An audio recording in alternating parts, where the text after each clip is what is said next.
heads north is where we're going, so by the middle of the century that'll approximately have doubled, we'll be somewhere in the 1890 territory. The Earth's natural capacity to absorb this stuff is actually a function of the temperature, but more or less it's of the order of 10 or so gigatons of CO2 equivalent a year. And that's where you need to get to on the right hand side for any stabilization temperature level. It doesn't matter if it's 3, 4, 5 degrees. To stabilize, inputs have got to equal outputs. So that's the story. We're at 40, we're going to more than 80, and we need to get down to 10 and below. So you see that is clearly a challenge. The different colored lines show you paths consistent with ultimate stabilization temperatures. So the yellow line allows you to stabilize at a higher level, akin to around a 3 degree or a 50-50 chance of a 3 degree temperature change. I said already that that's a pretty nasty place to be. The bottom line, however, the brown line, gives us a 50-50 chance of reaching a 2 degree temperature change. That's the EU's committed target. What would we need to do to get to that? Well, you see that brown line requires emissions to peak pretty much tomorrow and then fall by probably around 10% every year thereafter. Ouch. So that's going to hurt. That's going to require scrapping perfectly working capital. That's going to require quickly bringing on technologies before they've matured, before their prices have had a chance to fall. Of course, had we started 10 years ago, we would have been able to do that at a much more relaxed pace. Why? Because the stock of greenhouse gases is already that much higher. We're almost at the level already where actually we need to stabilize to get to 2 degrees. That's why you have to have this precipitous decline in emissions. 3 degrees, I said already, is a nasty place to be, but we can still do that. Emissions can peak broadly in 2020 and then decline by 1 to 2.5% thereafter. Much more relaxed. You work with the investment cycle. You wait till technologies mature. That will clearly be much less of have a much smaller economic impact if we were to take that route. Of course, if we wait another 10 years, the stock of greenhouse gases will be so much higher that we will have to reduce emissions an awful lot faster. And indeed, every 10-year delay almost doubles the rate of annual decline that you'd expect. If anything, actually, these numbers are a little optimistic. They're a bit out of date because the latest science tells us that the Earth's capacity to absorb greenhouse gases is actually going to be depleted faster as a result of global warming. So actually, the kinds of emissions pathways we need to look at for any given stabilization level and every temperature level we aim at will be somewhat sharper than this. So that tells you two things. One, there's a lot of change that needs to take place to get from a blue profile to one of the colored ones, and two, that every year, every month of delay increases the costs.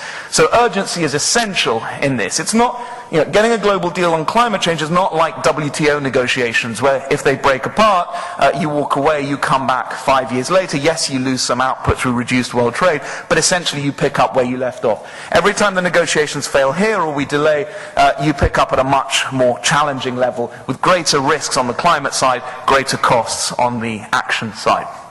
Okay, so that, if you like, underlines the urgency of the deal.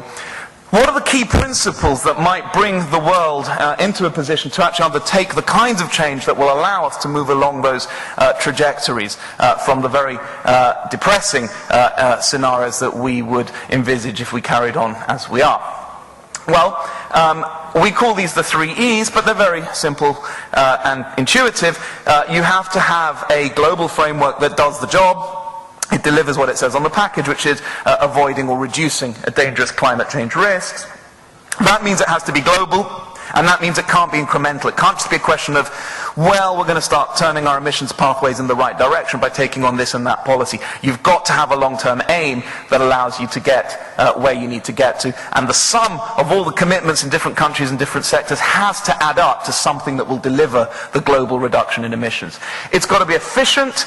And that means that emissions must be undertaken where they are cheapest. That's got to mean markets playing a central role in determining the type and origin and funding of the mitigation, but markets alone won't deliver the job, as we'll see in a minute, but they are a key part of the story. And it's got to be equitable, it's got to be fair, it's got to be seen to be fair.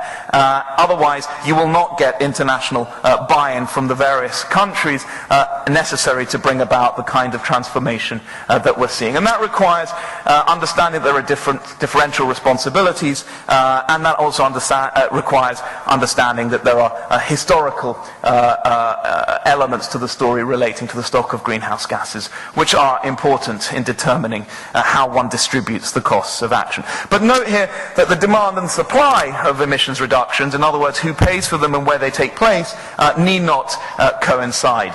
And that's a key part of understanding how a global deal is likely to be carried through. All right, so let's start with the first D, effectiveness. And these are just sort of back-of-the-envelope numbers, if you like. You'll remember from the first chart, we're currently emitting 40 to 45 gigatons of CO2 a year, CO2 equivalent per year.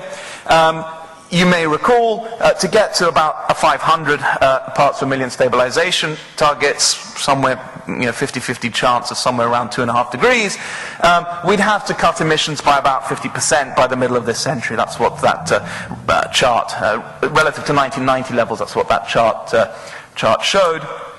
Well, we're currently emitting, that means on average, per capita, each person on the planet must emit around 2 to 3 tons per capita.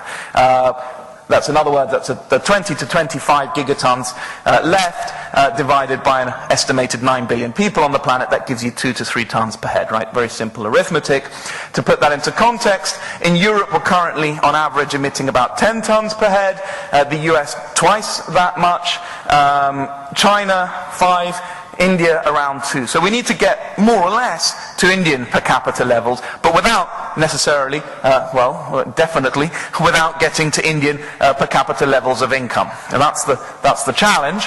And at the COP15 this winter, developed countries will have to commit, in order to meet that target, to cutting their emissions by something like 80 to 90% from 1990 levels, with very credible and achievable interim targets. That's just necessary on account of the weights of emissions. And many developing countries, however, will also have to cut strongly too, if they're to average 2 to 3 tons per capita, because their emission pathways, both India and China in particular, their pathways are growing very, very strongly. So everybody's going to have to take action. Do these numbers sound incomprehensible? Do they sound overly ambitious? Well, not if you look at what's already been agreed. As far back as 2007 at Heiligendamm, the G8 leaders